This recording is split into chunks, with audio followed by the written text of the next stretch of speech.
हाँ, चचलाओं के डॉक्टर साहब डॉक्टर संदीप जी नागर साहब का स्वागत प्रिंसिपल सर करेंगे।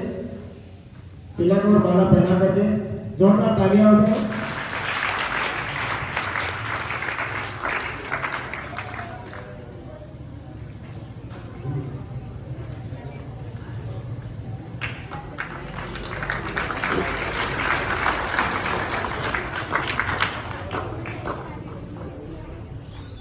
योगा करने वाले इसके बाद त्रिलोकी सर ममता मैडम जी उनको पुष्प कुछ देकर सब तिलक लगाए।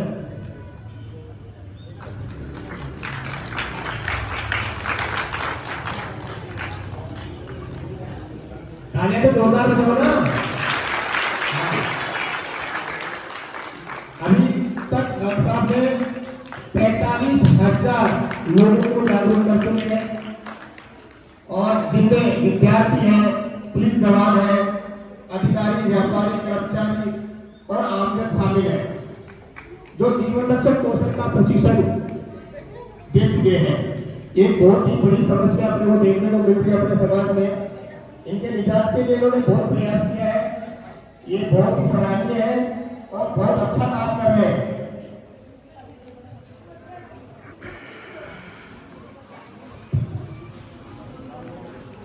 इनका एक यूट्यूब चैनल भी चलता है, क्लिनिक मास्टरी प्रोग्राम, जिनके जरिए भी ये जानकारी आप प्राप्त कर सकते हो।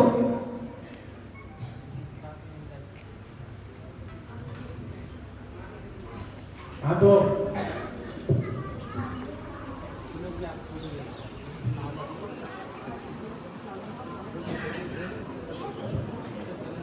सर प्रवीण जी और साथी मंच पे है, इनके भी सम्मान के आइए सर।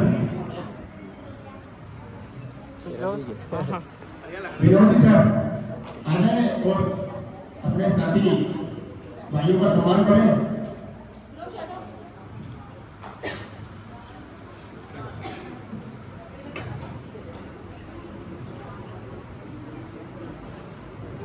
जोरदार तालियां होनी चाहिए।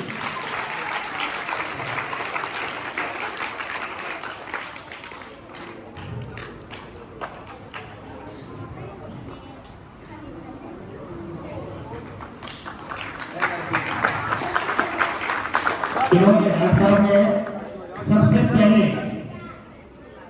ये जो अभियान है वर्ल्ड हार्ट डे के अवसर पर अपनी पीएचडी झुमकी जैसे छोटे से प्राइवेट अस्पताल से शुरू की थी। उसके बाद ये पूरे झालावाड़ में और अन्य कई जगहों पर जाकर के और ये जानकारी दी है। तो जोरदार तालियां हो गए संस्था के लिए। और आज अपने विद्यालय का एक सुअवसर टाइम आया है, समय आया है, बहुत ही अच्छा समय जो आप के बीच पधार करके बच्चों को ये जानकारी मिल रही है। बहुत बहुत धन्यवाद डॉक्टर साहब। कृपया अपना जो भी प्रोसेस है बच्चों को प्रदर्शित करें।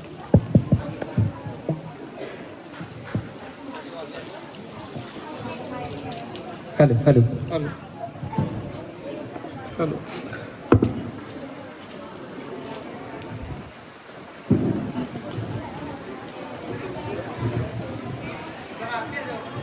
आइए सर। विद्यालय परिवार सालोतिया का इस जीवन रक्षक पहल के में आप सभी की भागीदारी सुनिश्चित करने के लिए चिकित्सा एवं स्वास्थ्य विभाग झालावाड़ की तरफ से समस्त विद्यालय परिवार और समस्त छात्र छात्राओं का बहुत बहुत धन्यवाद। आज के इस कार्यशाला को शुरू करने के लिए यहाँ पर जो हमारा मैनिक्यूर डमी है उसके माध्यम से इनॉग्रेशन किया जाएगा। सो मैं प्रिंसिपल महोदया और हमारे शिक्षकों से आग्रह करूँगा कि हमारे किट का इनॉग्रेशन करके कार्यक्रम की शुरुआत करें।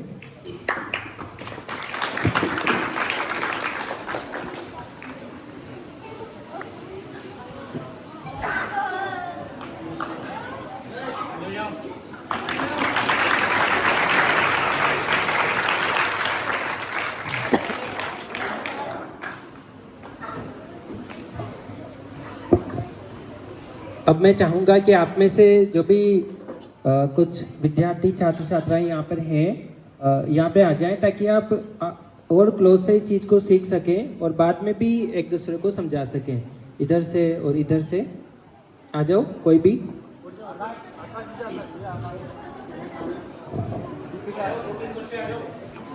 आ जाओ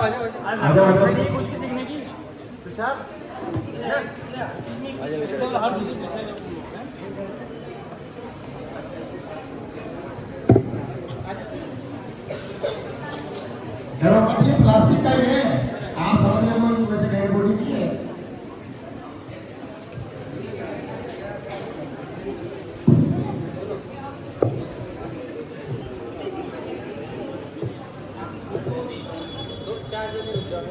दो इधर आ जाओ, दो इधर आ जाओ,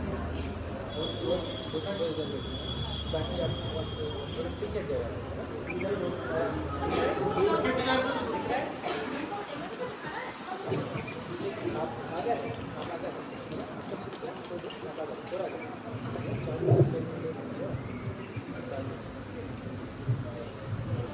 आपको पता है हमारे शरीर में एक ऑर्गन होता है जिसको हार्ट बोलते हैं, है ना, दिल या हृदय बोलते हैं। यदि आप सभी अपने बाएं सीने की तरफ ऐसे हाथ रखेंगे तो आपको धक धक धड़कन सुनाई देगी। क्या आपको सुनाई दे रही है? एक बार फील करेंगे, खुद की धड़कन सुनाई देती है, धक धक सुनाई देता है ऐसे हार्ट पे।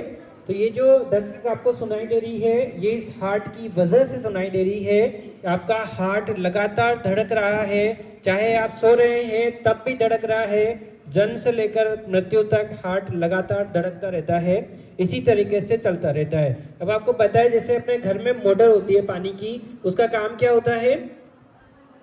पानी पहुंचाना पूरे घर में। तो इसी तरीके से ये जो हार्ट है ये आपके शरीर में एक मोटर की तरह है जो लगातार आपके शरीर में खून को पंप कर रही है। चाहे ब्रेन हो, चाहे लीवर हो, किडनी हो, सब जगह खून को पहुंचाने का काम ये आपका हार्ट कर रहा है।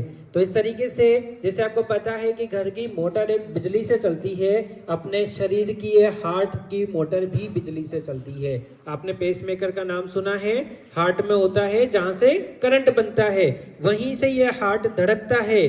परंतु किसी भी वजह से, चाहे वो बिजली का करंट लगना हो, चाहे डूबना हो या हार्ट अटैक आना हो, किसी भी वजह से ये हार्ट की बिजली जा सकती है और ये हार्ट ऐसे धड़कता धड़कता रुक सकता है।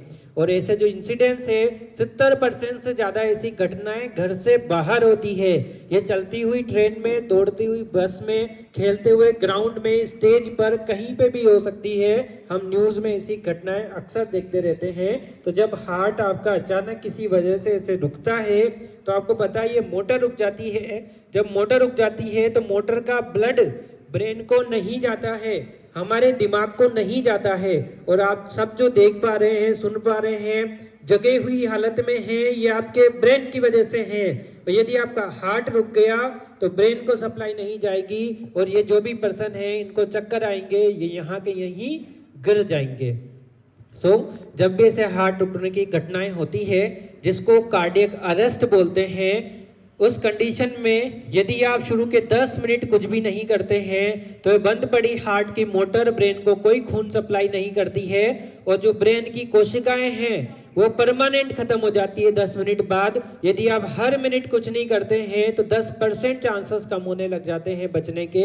10 मिनट बाद 100% चांसेस कम हो जाते हैं। उसके बाद चाहे आप कितनी भी बड़े हॉस्पिटल में ले जाओ, आईसीयू में एडमिट कराओ, इनका कुछ नहीं किया जा सकता। बचाने का जो प्रयास होना था वो जब ये आपके आंखों के सामने गिरे थे, बेहोश हुए थे, उस समय आपको करना था। तो वही चीज आज हम देखने वाले हैं कि आपकी धड़कन, हार्ट चला रहा है और आपकी सांसें फेफड़ों से चल रही है और जब धड़कनें रुक चुकी है, सांसें थम चुकी है, उस कंडीशन में आप इनको कैसे जगाएंगे, कैसे वापस से इनके हार्ट को चालू रखेंगे जब तक कि एम्बुलेंस आए, जब तक कि हॉस्पिटल जाए। उसी प्रोसेस का नाम होता है सीपीआर। क्या होता है? सीपीआर। सो सी मतलब कार्डियो मतलब heart, P pulmonary lungs, resuscitation मतलब पुनर्जीवित, वापस से शुरू करने जा रहे हैं। जो चीज रुक गई है उसको दोबारा स्टार्ट करने जा रहे हैं। अब हम देखेंगे कि यदि ऐसा अचानक अपने बीच भी कोई गिर जाए तो हम क्या करेंगे उस ड्यूरेशन में। तो वही यहाँ पे देखने वाले हैं। जैसे आपकी आंखों के सामने यदि कोई अचानक गिर के बेहोश हो जाता है तो आपको क्या करना है। यदि कोई बेहोश हुआ है तो कुछ खतरा तो हुआ होगा, कोई बात तो हुई होगी इसलिए बेहोश हुआ है। तो यदि उनको करंट लगा है तो सबसे पहले बिजली का स्विच बंद करना पड़ेगा, लकड़ी से उनको हटाना पड़ेगा। यदि वो उनका एक्सीडेंट हुआ है रोड के बीच में तो रोड से साइड में ले जाना पड़ेगा। यदि आग लगी है तो दूर ले जाना पड़ेगा, डूबे हैं तो साइड में ले जाना पड़ेगा। ऐसा क्यों कर रहे हैं? क्योंकि यदि आपने ऐसे व्यक्ति को बचाने के लिए आप वहां पहुंचे और आपने ये नहीं निश्चित किया कि वहां कोई खतरा नहीं है, वो सीन सुरक्षित नहीं है, तो उनके साथ आपके जान को भी खतरा हो सकता है। इसलिए पहले ये श्योर कर लेना है कि जिनको आप बचाने जा रहे हो वो पर्सन आसपास की जगह सुरक्षित है, वहां कोई जंगली जानवर, कोई आग, कोई भी तरह का पानी, किसी भी तरीके का खतरा, बिजली का खतरा वहां नहीं हो। तो पहला चीज हमने क्या देखी है? सेफ्टी। क्या देखी है? डेंजर नहीं होना है। यदि वो जगह सुरक्षित है तो आप वहीं बचाने की कोशिश करोगे, यदि नहीं है तो उनको ऐसी सेफ जगह पे लेके जाओगे। अब वो जगह कैसी होनी चाहिए? जैसे कि यहाँ जगह है, ये कैसी जगह है? हार्ड, इवन और स्मूथ। मतलब ये जगह कैसी है? ये जगह समतल है, ये जगह कड़क है और ये जगह हार्ड है। ऐसी जगह पर उनको लिटाना है। यदि वो बेड पर है, मोटा गद्दा है, तो उन पर आप नहीं बचा पाएंगे, क्योंकि आप इनके बंद बड़े हार्ट को अपने हाथों से चलाने वाले हैं। इसलिए आपको ऐसी कड़क जगह चाहिए और जहां पर व्यक्ति गिरा है वहीं आपको बैठ जाना है, वहीं आपको चढ़ जाना है। यदि वो जमीन पे है तो जमीन पे, यदि वो ऐसी जगह है तो ऐसी जगह पे। अब यहाँ पे हम देखेंगे कि यदि आपके पास ऐसा कुछ नहीं है तो आप ऐसा कड़क बोर्ड भी रख सकते हैं, जिसको CPR बोर्ड बोलते हैं। ये पीठ के नीचे आप इसे रख सकते हैं। अब हमने यहाँ पे देखा, सबसे पहले देख लिया कि जगह सुरक्षित हो गई, कोई खतरा नहीं है, इनको बचाने के लिए आगे जाते हैं। फिर हमने देखा कि इसी जगह इनको शिफ्ट कर दिया। अब ये जो गिरे हुए हैं, अब हम क्या करेंगे? तो हो सकता है ये किसी नशे की वजह से बेहोश हो गए हैं, गर्मी में काम कर रहे थे, पानी की कमी होगी, गिर गए हैं, या गहरी नींद में है, या इन्होंने खांसी की शीशी ली थी तो उसकी वजह से चक्कर आके गिर गए हैं। तो कैसे पता चलेगा कि ये गिरे हुए पर्सन कुछ रिएक्शन कर रहे हैं या नहीं कर रहे हैं? तो उनको जगाना पड़ेगा। जगाएंगे कैसे? ऐसे इनके कंधों पर 3 बार जोर से टैप करेंगे और बोलेंगे, उठो, आंखें खोलो, नाम बताओ। और आपने इसे जोर बार 3 बार टैप किया और इन्होंने कुछ रेस्पॉन्स नहीं किया, मतलब ये बेहोश के साथ में कोई रेस्पॉन्स नहीं कर रहे हैं। जैसे आपको पता चल जाए कि ऐसे 3 बार टैप करने पर आपने इनको उठाया, जगाया, इनका नाम बोला, इन्होंने कुछ नहीं बोला, आंखें नहीं खोली, हाथ नहीं उठाया, मतलब अब आपको 10 सेकंड से ज्यादा टाइम खराब नहीं करना है। इतना समझ में आया? क्या किया था सबसे पहले? सबसे पहले क्या किया था? आसपास की जगह का सुरक्षा, है ना, कि अब कोई खतरा नहीं है। उसके बाद इनको इसी जगह पे पीठ के बल लिटा दिया था। उसके बाद क्या किया था? इनको जगाया था। और अगर नहीं जगे तो अब आपको यहाँ पे आवाज लगानी है कि देखो देखो, यहाँ कोई गिर गया है, कोई बेहोश हो गया है, कोई जग नहीं रहा है, यहाँ पर मदद के लिए दौड़ के आओ। तो आप सब जो अलग अलग जगह काम कर रहे होंगे वो सब यहाँ पे आके इकट्ठे हो जाएंगे। और अब आपको पता है कि ऐसे जब भीड़ इकट्ठी होगी तो भीड़ में अलग अलग तरह की बातें होती है। कोई कहेगा नहीं नहीं इनके पास मत जाओ, यदि ये खत्म हो गए, नहीं बच पाए तो आप पर पुलिस केस हो सकता है। नहीं नहीं हॉस्पिटल मत ले जाओ, वहां ले जाओगे तो आपको ही हॉस्पिटल का खर्चा उठाना पड़ेगा या आपको ही इनके साथ पूरा दिन भर लगना पड़ेगा। तो यहाँ पर भारत सरकार का एक गुड समैरिटन लॉ है, एक राहत वीर योजना है, जिसके अंतर्गत यदि कोई भी नेक भावना से किसी भी आपातकाल में पड़े हुए पर्सन की जिंदगी बचाता है तो उस पर कोई पुलिस केस नहीं होता, कोई पुलिस कार्रवाई नहीं होती, कोई बयान नहीं लिया जाता। हॉस्पिटल पहुंचा के वहां रुकना नहीं रुकना ये सब आपके ऊपर है। इसलिए जीवन बचाइए, कानून आपके साथ है। और हमारे जिले के जो कलेक्टर साहब है, SP साहब है, उनके द्वारा ऐसे जान बचाने वाले जो भी व्यक्ति होते हैं उनको हर मंथ प्रशस्ति पत्र देके प्रोत्साहित किया जाता है।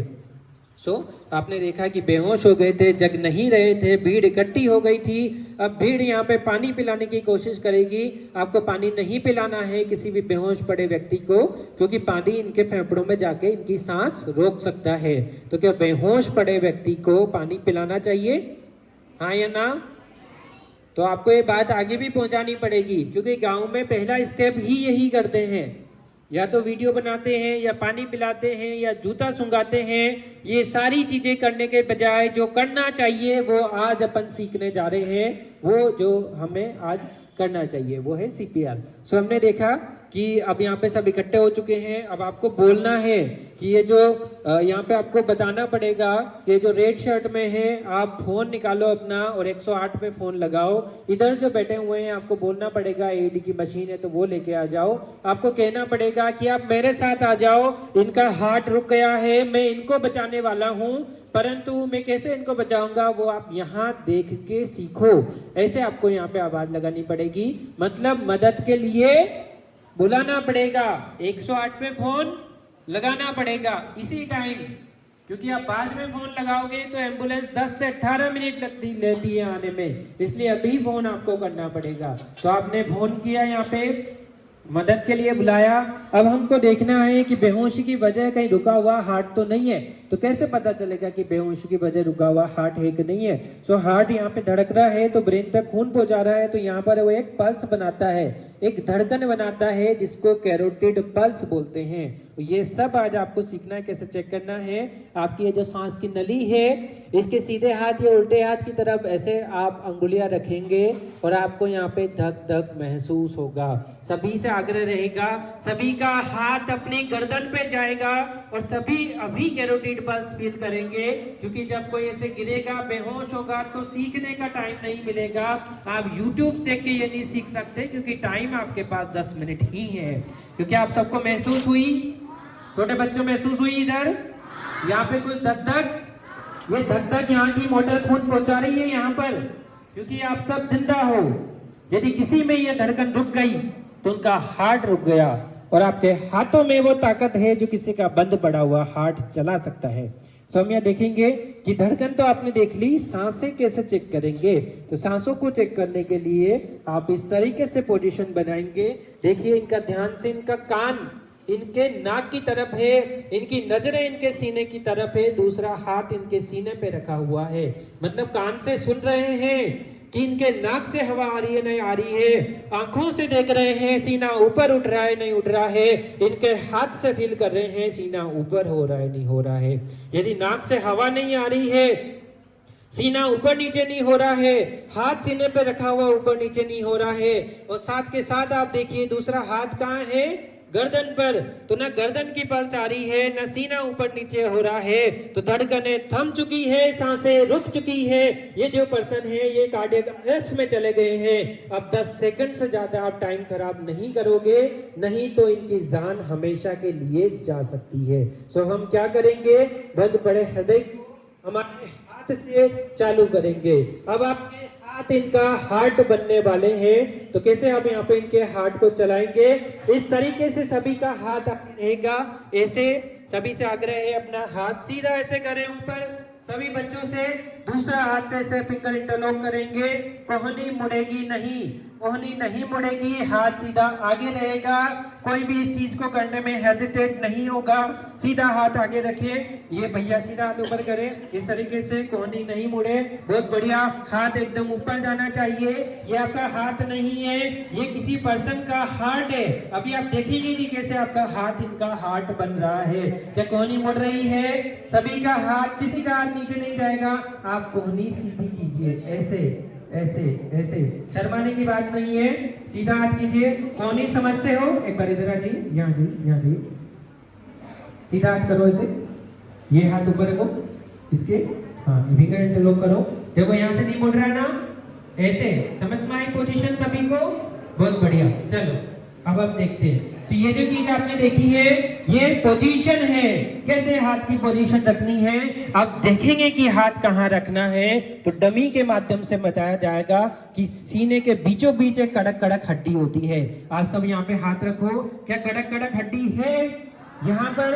तो जहां वो खत्म हो रही है ना हड्डी बीचों बीच, सीने के बीचों बीच जहां हड्डी खत्म होती है, वहां से 3 अंगुलियां रखेंगे सीने के बीचों बीच, दोनों निप्पल लाइन के बीच, वहां पर आप एक हाथ रखेंगे, वहां पर आप दबाव देंगे। सो आपने हाथों की पोजीशन देख ली, आपने प्लेस देख लिया। अब हम यहाँ पे देखेंगे किस तरीके से आप पुश करेंगे, किस तरीके से इस मोटर को चलाएंगे। सो इस तरीके से रखा, यहाँ पे हाथ रखा, अब हम इसको प्रेस करेंगे। कितना प्रेस करेंगे? 5 से 6 सेंटीमीटर, इतना 2 इंच, इस तरीके से। और जब आप यहाँ पे कंप्रेशन देंगे तो बोलते जाएंगे कितना नंबर का कंप्रेशन चल रहा है, क्योंकि 30 कंप्रेशन के बाद में 2 बार सांस भी देनी पड़ेगी। तो रेडी है आप मेरे साथ बोलने के लिए? ठीक है। 1 2 3 4 5 6 7 8 9 10 11 12 13 14 15 16 17 18 19 20 21 22 23 24 25 26 27 28 29 30। जैसे ही 30 कंप्रेशन किए आप भी ऐसे पोजीशन बना लो इनकी तरह से, कैसे ये कैसे बैठे हुए हैं, आ जाओ इधर, ताकि आप अच्छे से सीख पाओगे। बहुत बढ़िया, जैसे बैठे इस तरीके से। और आप पूरी कोशिश करेंगे कि ये किस तरीके से बचाने की कोशिश कर रहे हैं, क्योंकि रियल स्टेट में भी स्थिति में भी किसी एक को ही ये चीज आती होगी, तो आसपास के लोग हैं उनको तो एक दूसरे से सीखना ही पड़ेगा। इस तरीके से आपको एक दूसरे की मदद के लिए आगे अपनाना ही पड़ेगा। सो आपने देखा किस तरीके से पोजीशन बनाई, प्लेस बनाया, किस जगह हाथ रखा। जैसे ही 30 कंप्रेशन होते हैं, जैसे ही 30 दबाव डाले जाते हैं, उसके बाद आप एयरवे बना के सांस देंगे। तो एयरवे कैसे बनाएंगे एक बार मैं बताना चाहूंगा। जैसे ये यहाँ पर है तो नॉर्मली सांस कैसे जाती है? यूं घूम के। नाक से सांस कैसे जाएगी? यूं घूम के। यदि मैं इनका हेड ऐसे टिल्ट कर देता हूं तो सांस कैसे जाएगी? अब सीधी जाएगी, सांस के रास्ते में कोई रुकावट नहीं होगी। तो ऐसे आप इनको इनका हेड टिल्ट करना है और फिर इनकी नाक बंद करके माउथ टू माउथ सांस देनी है। यदि नाक खुली रहेगी तो मुंह से दी गई सांस नाक से निकल जाएगी। तो नाक बंद करके माउथ टू माउथ सांस देंगे, और जब आप सांस देंगे तो सीना ऊपर आएगा। सीना ऊपर आएगा मतलब आपके द्वारा दी गई सांस इनके फेफड़ों को दोबारा चालू करती है। तो आपको क्या पता इनको टीबी हो, आपको क्या पता इनके मुंह में ब्लड जमा हुआ हो, तो आप सांस देने से पीछे भी रह सकते हैं, परंतु आपको इनके बंद पड़े हृदय को कंप्रेस करने से पीछे नहीं रहना है, क्योंकि अभी गिरे ही है हमारी आंखों के सामने। इनके शरीर में इतनी ऑक्सीजन है, प्रॉब्लम इसमें है कि मोटर बंद हो चुकी है, सप्लाई नहीं जा रही है शरीर में, इसलिए सांस नहीं भी दे तो आपको इस कंडीशन में चेस्ट कंप्रेशन देने से पीछे नहीं हटना है। अब जो बड़े बड़े रेलवे स्टेशन, एयरपोर्ट या मॉल्स होते हैं, वहां पर एक एईडी की मशीन होती है। कौन सी मशीन होती है? कौन सी मशीन होती है? AED, automated external defibrillator. अभी मैंने बताया था कि हार्ट करंट से चल रहा है, और यदि हम टाइम पे इनको इस हार्ट को करंट दे दें तो क्या वापस से चालू हो जाएगा? इस सीपीआर करने का यही उद्देश्य है। यदि शुरू के 3 मिनट में किसी को ये मशीन मिल जाती है तो बचने के चांसेस 70% से ज्यादा होते हैं। तो ये इस तरीके से बड़ी बड़ी जगह मशीन होती है। ये कोई डॉक्टरों के लिए नहीं होती है, वहाँ की जो पब्लिक है उन्हीं के लिए होती है, क्योंकि 70% से ज्यादा इंसिडेंट्स घर से बाहर होते हैं। तो मशीन में खुद ही होता है कि कैसे इस मशीन को चालू करना है। अब कहाँ कहाँ हमने इस मशीन को चलाने के लिए पैड लगाए हैं, एक बार डमी को इधर लाके दिखा दीजिए। हाँ, ये पैड है।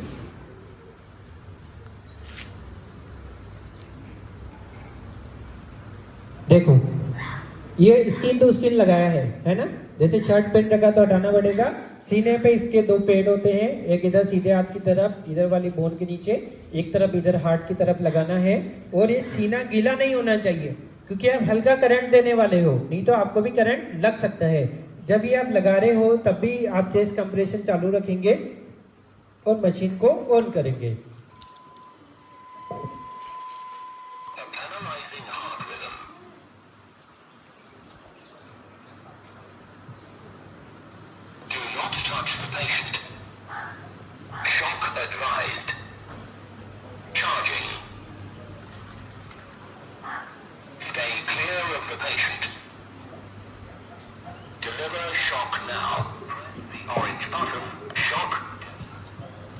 आपने देखा मशीन ने खुद ही बताया कि वो चार्ज हो रही है, वो करंट ले रही है, अब मरीज से दूर हट जाओ। उसके बाद मशीन ने बोला कि अब करंट का बटन दबाओ। उसके बाद मशीन ने बोला कि अब सीपीआर स्टार्ट करो। तो जैसे आपने करंट दिया तुरंत ही आपको कंप्रेशन वापस से स्टार्ट कर लेने हैं, बीच में रुकना नहीं है। तो ऐसे 30 कंप्रेशन 2 सांस, 30 कंप्रेशन 2 सांस, ऐसे 5 बार आप करेंगे, इसमें 2 मिनट हो जाएंगे। तो जो भी यहाँ पे कंप्रेशन दे रहे हैं वो थक सकते हैं, इसलिए 2 मिनट बाद आपको दूसरे पर्सन पे शिफ्ट करना है। अच्छा, एक चीज, इन्होंने जो पोजीशन बनाई है, कैसे बनाई है, एक बार वापस से आगे जाओ। इनके हाथ सीधे हैं, ये 90 डिग्री पर है, 90 डिग्री पे रखे हुए हैं, सही पोजीशन पे रखे हुए हैं। तो मैं यहाँ बताना चाहूंगा कि एक बार जितनी भी तरीके से मिस्टेक हो सकती है वो बताओ। कहाँ, क्या ये सही रखा है? नहीं। और क्या कर सकते हैं? कोनी मोड़ो, ये गलत है। और क्या रख सकते हैं? ये भी गलत है, ये पेट पर प्रेशर जा रहा है और पेट के ऑर्गन डैमेज हो सकते हैं। तो सही पोजीशन क्या रहेगी? ऐसे।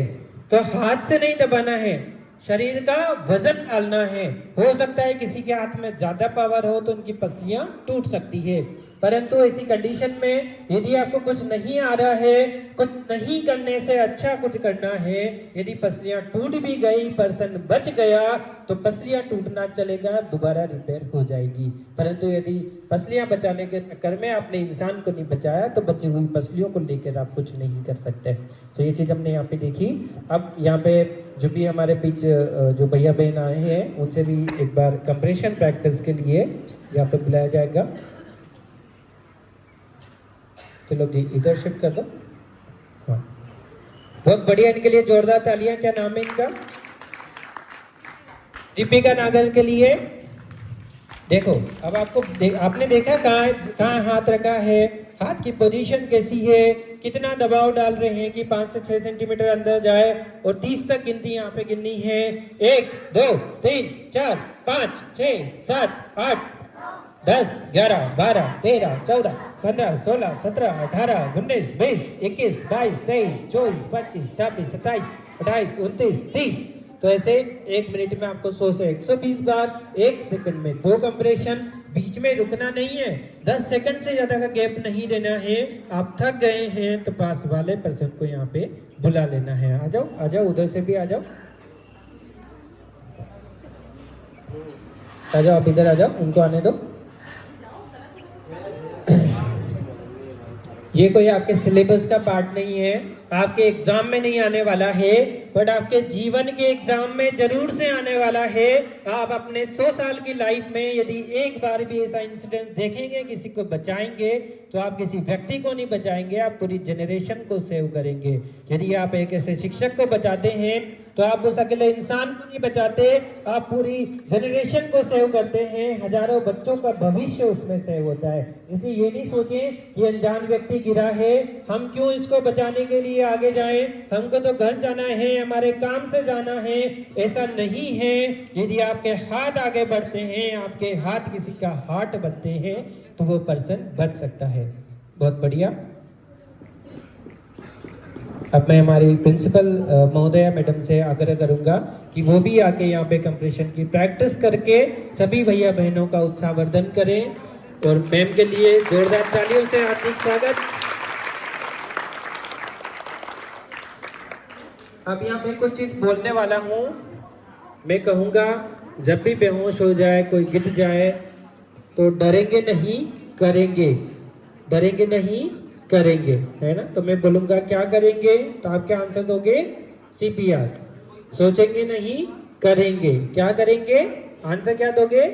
CPR। भूकेंगे नहीं, करेंगे, क्या करेंगे?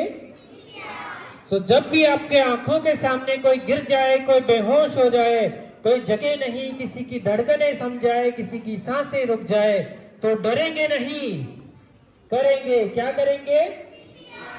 भूकेंगे नहीं, करेंगे, क्या करेंगे? सोचेंगे नहीं, करेंगे, क्या करेंगे? बहुत बढ़िया। थोड़ा सा और 90 डिग्री पे चलो जी, थोड़ा सा और पोजीशन, पूरे जो डमी को थोड़ा आगे खिसका लो, डमी को आगे खिसका लो। ये जो कंधे हैं ये सीने पर 90 डिग्री पर जाएंगे, पूरा आपको आगे आ जाना है, पूरा आगे आ जाना है। हाँ, बहुत बढ़िया। कंधे की जो डायरेक्ट, कंधे सीने पर डायरेक्टेड रहेंगे, ऐसे।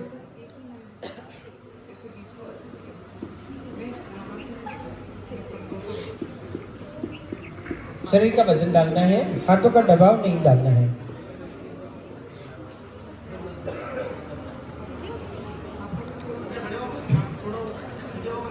हाँ एकदम बहुत बढ़िया।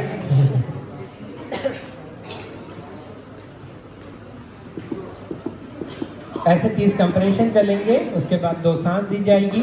जरूरत पड़ेगा एईडी मिलेगी तो एईडीसी के माध्यम से करंट दिया जाएगा।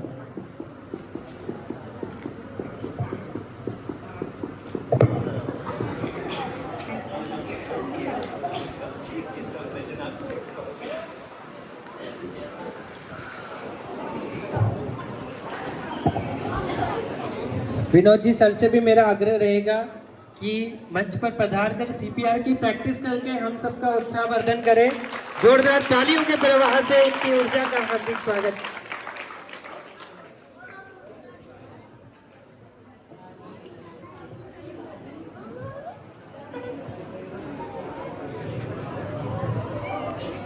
आ जाओ इधर, आ जाओ, डरना नहीं, इधर आओ, यहाँ आओ, पकड़ो।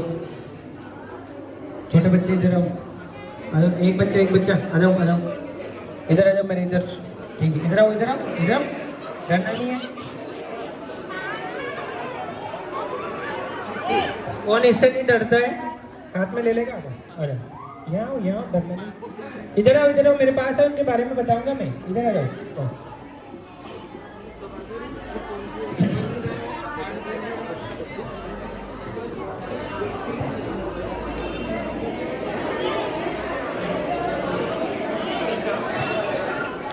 देखो ये कौन सा सांप है पहचाने क्या? ये कोबरा नहीं है, क्रेट है, ठीक है।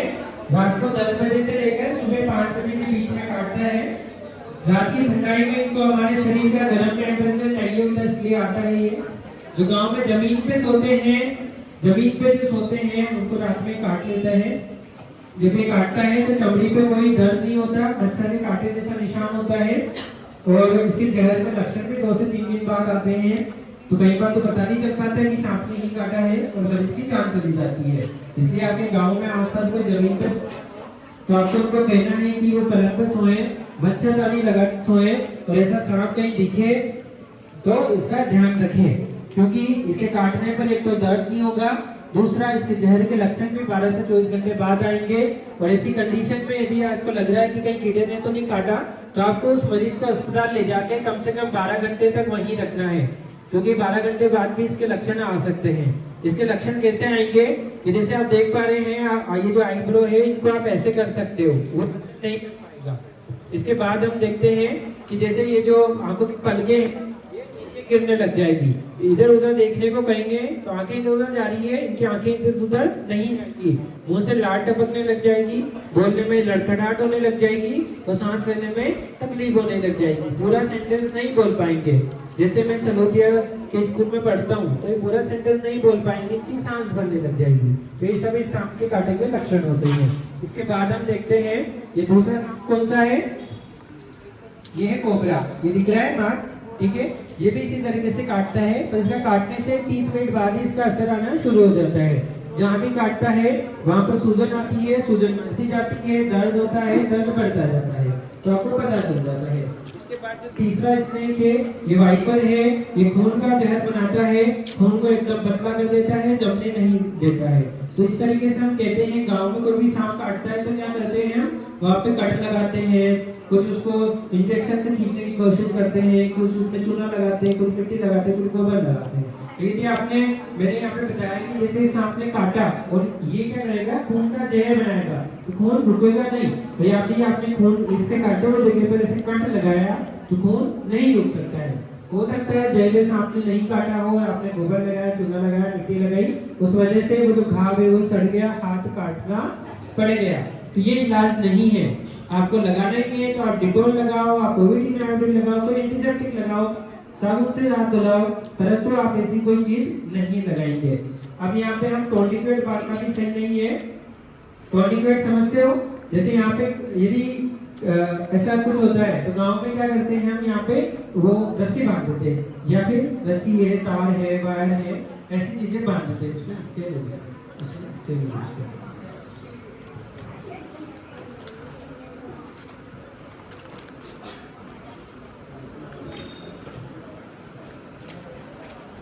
आप यहाँ पे आ जाओ, प्रेशर एंड मोबिलाइजेशन बताइए।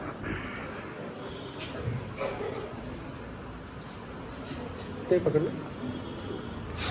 ये देखा आपने, बिच्छू भी काटते हैं तो यहाँ पर एक रस्सी बांध, उससे क्या होता है, यहाँ से खून जा रहा है वो पूरा रुक जाता है। जब यहाँ खून रुक गया तो ये हाथ काला पड़ने लग जाता है, थोड़े टाइम बाद हाथ को काटना पड़ जाता है। तो हमको ये नहीं करना है। इस कंडीशन में क्या करना है, यदि कोई बांध के भी रहा है तो खोलना नहीं है अचानक, वो अस्पताल में ही खोलेगा, क्योंकि यहाँ बांध रखा है तो जहर रुका हुआ है। अचानक से खोलोगे तो फिर जहर ऐसे फैल जाएगा, बेहोश हो। तो उस कंडीशन में हॉस्पिटल में बीपी नापने का भी कप होता है ना, ऐसा कप बांध के धीरे धीरे उसको खोला जाएगा और वहाँ पे इधर ड्रिप भी चालू रखेंगे, इंजेक्शन भी चालू रखेंगे। फिर तो हमको यदि ऐसा टॉर्निकेट नहीं बांधना है तो हमको क्या करना है, वो यहाँ पे देखने वाले हैं।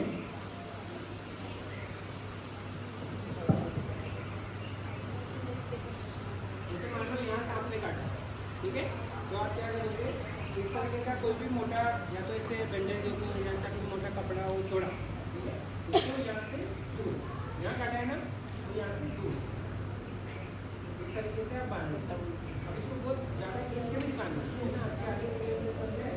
जैसे यहाँ पे जोड़ आएगा, जोड़ पर जैसे फ्रैक्चर होता तो बांधना है, पर वैसे और फिर बांधने के बाद आप ये देखिए, ये दर्द आने की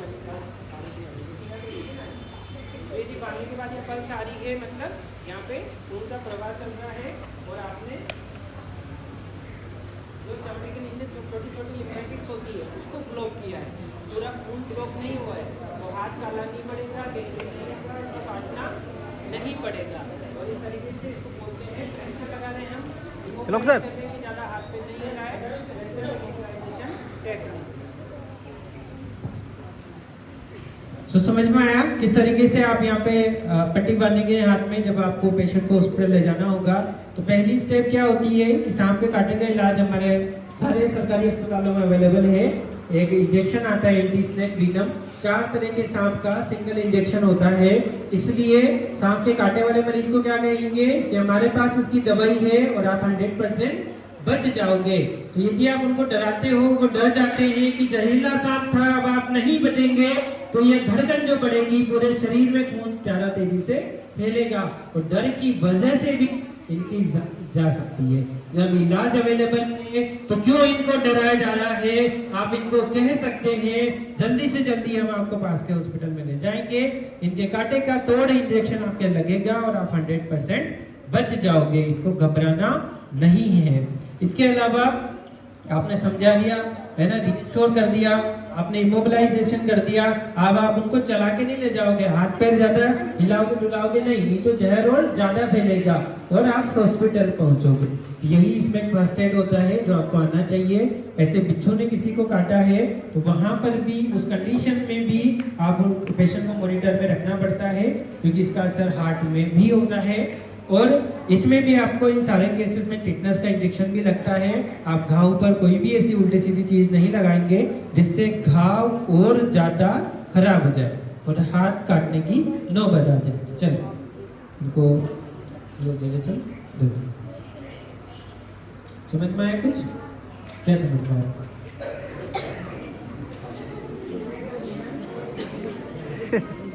किसको समझ में आया? देखिए हाथ खड़ा करो, आगे बढ़ो, एक 2 शब्दों में बताओ किसको समझ में आया। बचना नहीं है कि किसी को सांप के काटने पर, या बचाना नहीं है। निकिता बढ़िया बता क्या निकिता आजा, कौन है निकिता? हाँ। तालीम के लिए ये बताएंगे कि इनको सांपों के बारे में क्या जानकारी दी गई है। पहला तो स्नेक के बारे में अलग अलग तरह के होते हैं, और दूसरा कि जब कोई सांप काटता है तो हमें डॉक्टर के पास पहले जाना रहता है कि कोई इरीटेशन मतलब घरेलू उपचार वगैरह में नहीं देना होता है, पहले डॉक्टर के पास क्या चीज नहीं बांधनी चाहिए रस्सी वगैरह। और क्या करना चाहिए उसकी जगह? हमें पट्टी हो या कोई मोटा कपड़ा हो तो उससे बांधना चाहिए।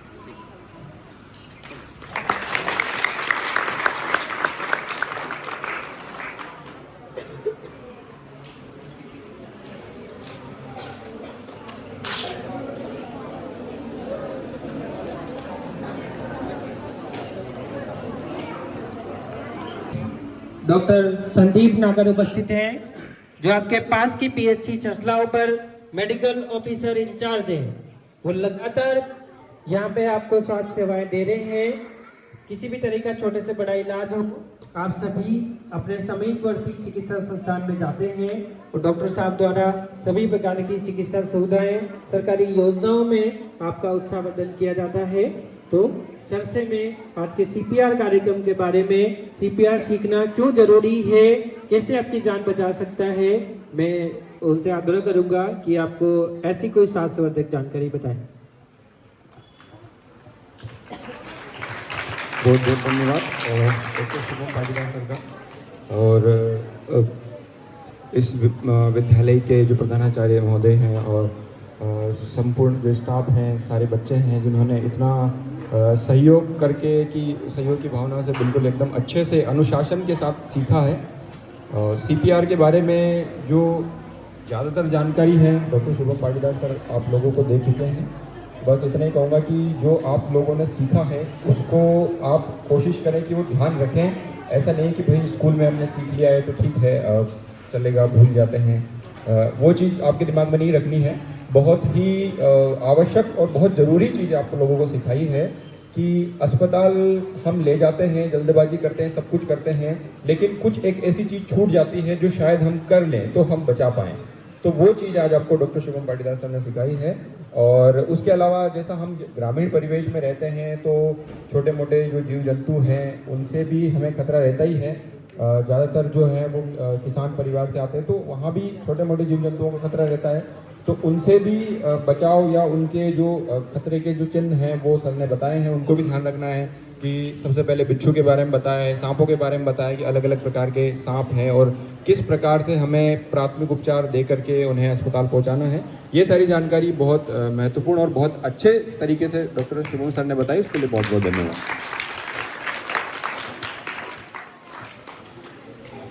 आपकी परीक्षा का समय हो रहा है और कुछ बच्चे परीक्षा देके आए हैं, तो अब छोटी सी जानकारी यहाँ पे देंगे कि मधुमक्खी काटने पर क्या नहीं करना चाहिए, क्या करना चाहिए। एक बार आप इधर आ जाओ, यहाँ आ जाइए। बातें नहीं, देखो हाथ आगे करो। मान लो मधुमक्खी ने काटा है, हाँ, जैसे मधुमक्खी ने काटा है तो यहाँ जो मधुमक्खी के काटने पे क्या होता है कि मधुमक्खी डंक छोड़ देती है उसका। तो आपको डंक को कैसे हटाना होता है, आपको ऐसे पिंच करके ऐसे दबाव बना के नहीं हटाना है। आपको किसी भी इस तरीके के कोई भी ऐसा आपके पास कार्ड है या आपका नाखून है, उसकी सहायता से आपको डंक को ऐसे हटाना होता है। हाँ हाँ हाँ, तो यदि आपने उसको डंक को ऐसे करके निकाला या ऐसे दबाया तो जो मधुमक्खी का डंक होता है ना, उसमें एक जहर की थैली होती है, और आप ऐसे कहीं किया आपने तो जहर की थैली से जहर कहाँ चला गया, अंदर। या आपने ऐसे दबाया तो जहर कहाँ चला गया, अंदर। तो आपको ऐसे नहीं करके, आपके पास कोई कार्ड है, एटीएम कार्ड है, गद्दा है, नाखून है, तो उसकी सहायता से आप ऐसे अलग करें इस तरीके से, ताकि वो जहर अंदर नहीं जाए। उसके बाद क्या करेंगे, आप कोशिश करें कि जैसे आपको काटा हो डंक 30 सेकंड में निकल जाए। उसके बाद पानी होता है, साबुन होता है ना, उससे उस जगह को वॉश करेंगे। बट ऐसा नहीं कि आप बहुत रगड़ के उस जगह को धो रहे हैं, वो जहर और ज्यादा इधर उधर जा सकता है। उसके बाद में यहाँ दर्द होगा, सूजन होगी, तो आपको जो बर्फ होती है ना, आइस पैक है ना, ऐसा कोई ठंडा पानी या आइस पैक ऐसा होता है बर्फ का, उसको आप वहाँ 10-15 मिनट ऐसा लगा के रखेंगे, तो वहाँ पर क्या सूजन कम हो जाएगी, दर्द कम हो जाएगा। उसके बाद में इस केस में भी टिटनेस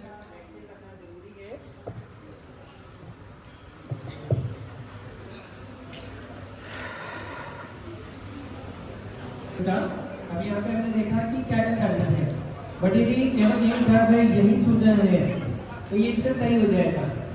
आप दर्द की गोली ले सकते हो, पैरासीटामोल, आइबुप्रोफेन, आप एलर्जी की गोली ले सकते हो, सिट्रोजिन, लिवोसिट्रोजिन, ठीक है। परंतु यदि मधुमक्खी के काटने पर इनके शरीर में बहुत ज्यादा लाल लाल ऐसे निशान के साथ में चेहरे पर सूजन आना शुरू हो गई, आंखों पे सूजन आना शुरू होगी, होठ यहाँ पे सूजन लग गए हैं, गले में इनको सांस लेने में तकलीफ शुरू होने लगी है, इनको चक्कर आना शुरू हो गए हैं, इनको उल्टी जैसा मन शुरू हो गया है, मतलब स्किन के साथ में, चमड़े के साथ में इनके सांस वाला सिस्टम, इनके हार्ट वाला सिस्टम, इनके दिमाग वाला सिस्टम यदि इन्वॉल्व होने लग गया है तो आपको बिना कुछ टाइम गवाए मिनट्स में ही हॉस्पिटल पहुंचना है। ये एक सीवियर एलर्जी एनाफिलेक्सिस हो सकती है जिसकी वजह से पर्सन की जान भी जा सकती है। तो आपने देखा होगा हमारे जिले में आजकल न्यूज़पेपर में काफी बार आता है कि मधुमक्खी का जो झुंड है उसने किसी पे हमला कर दिया, हॉस्पिटल में भर्ती कराया। अभी थोड़े टाइम पहले आपने सुना था कि झालावाड़ की एक लेडी ने बच्चों को बचाने के लिए वो आगे गई और खुद ही खत्म हो गई। तो ये सब चीजें हमको ध्यान में रखनी है और ऐसा किट भी बना सकते हैं, फर्स्ट एड किट भी बना सकते हैं, लोग आगे। तो इस किट में हम क्या रख सकते हैं, जरा ये जैसे आपने देखा कि क्या हटाना है तो हमको इस तरह का कोई कार्ड या कुछ रखना है तो वो आप रख सकते हो, आप साबुन रख सकते हो, आप ऐसा पन्नी रख सकते हो। इसके अलावा आप एलर्जी की गोली रख सकते हो और पैरासीटामोल की गोली रख सकते हो और एक आइस पैक उसमें रख सकते हो। जहाँ भी ऐसी चीजें मान लो कोई मधुमक्खी का चलता है, पंचायत है, तो वहाँ ऐसी चीजें आपको रखनी चाहिए। Thank you.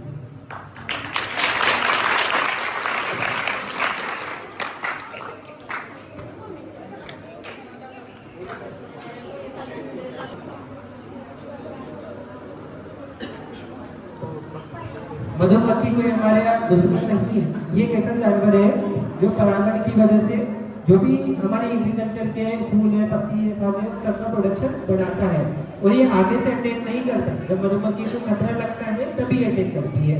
तो यदि आपने ऐसे चमकीले कपड़े पहन रखे हैं, आपने तेज खुशबू वाला परफ्यूम लगा रखा है और आपने इस जगह पर कोई ऐसी खाने पीने की चीज रख रखी है या यहाँ पर कोई प्रोग्राम होने वाला है और आपने इतनी बड़ी चीज में कोई मीठी चीज ऐसे आपने रख रखी है तो वहां पर मधुमक्खी के हमला करने के चांसेस बढ़ जाते हैं। यदि यहाँ छत्ता है, यहाँ कोई मशीन चला रहे हो या फिर इस जगह पे आप कोई डीजे बजा रहे हो, ढोल बजा रहे हो तो मधुमक्खी को लगता है कि यहाँ कोई खतरा है या आप मस्ती मजाक करने के लिए मधुमक्खी के ऊपर पत्थर फेंक रहे हो, जैसे छोटे बच्चे करते हैं ऐसा कोशिश, तो उस स्थिति में वो मधुमक्खी अटैक करती है। यदि आप इन सारी चीजों को ध्यान रखते हैं तो ऐसा नहीं होता है। फिर भी आपको दिखे कहीं मधुमक्खी का चलता है तो आप फॉरेस्ट और एग्रीकल्चर डिपार्टमेंट को सूचना दे सकते हो, उसको हटा सकते हैं। ऐसा फर्स्ट एड किट अपने पास में रख सकते हो और जैसे मैंने बताया चमकीले कपड़े नहीं पहने, पूरी आस्तीन के कपड़े पहने, शरीर को आप ढक के रखें, परफ्यूम ज्यादा तेज ऐसा नहीं लगाएं। और यदि मधुमक्खी का झुंड आपके पीछे पड़ गया अटैक करने के लिए तो इधर उधर नहीं दौड़े, एक सीधे रास्ते से आप जाएं और जहाँ भी ऐसा मकान है, कोई गाड़ी है, उसके अंदर जाके सुरक्षित हो जाए। ऐसा नहीं कि मधुमक्खी का बहुत बड़ा झुंड मेरे पीछे आ रहा है, मैं पानी में कूद जाऊं। मधुमक्खी ध्यान रखती है कि इस व्यक्ति से मुझे खतरा था, ये मेरे से बचने के लिए पानी में कूदा है, जैसे हम पानी से वापस बाहर आओगे वो वापस आप पे अटैक करेगी। तो ये चीज आपको यहाँ पे ध्यान में रखनी पड़ेगी। समझदारी चीज सभी को कुछ पूछना है? तो जीवन रक्षण कौशल में सहभागिता निभाने के लिए हमारी तरफ से एक CPR का सर्टिफिकेट प्रेजेंट किया जा रहा है।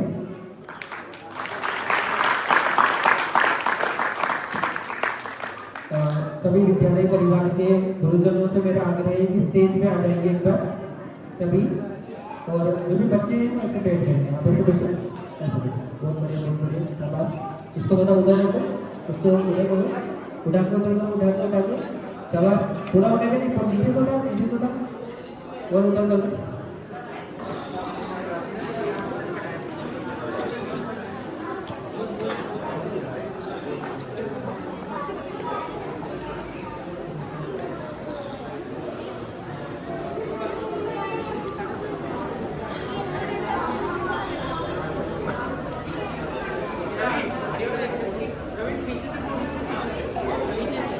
पूरा पीछे से उनकी पोजीशन ऐसे रहेगी जैसे बताया था मैंने। आप सभी ऐसे हाथ चलेंगे, सीधा आगे हाथ ऊपर, दूसरा हाथ इधर लो,